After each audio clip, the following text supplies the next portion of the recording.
Hi, I'm Paul Alberstadt, and I wanted to give you an idea of what kind of magic that I actually do.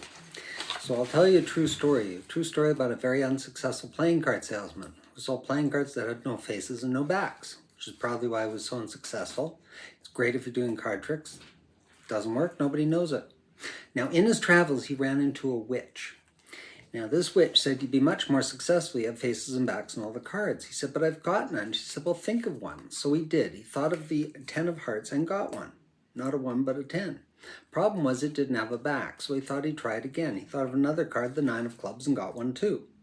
Not a 2, but a 9, but it didn't have a back either.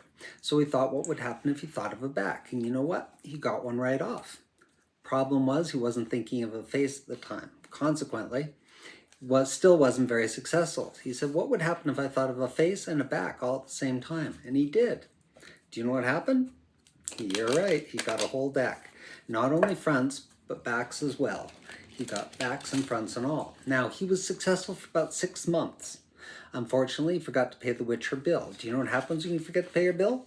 They repossess your cards. Well, he went back on the road as an unsuccessful playing card salesman. Now he manages a McDonald's in the Northwest Territories, and that's the story of the unsuccessful playing card salesman. It would be my pleasure to do some magic for you at your next function.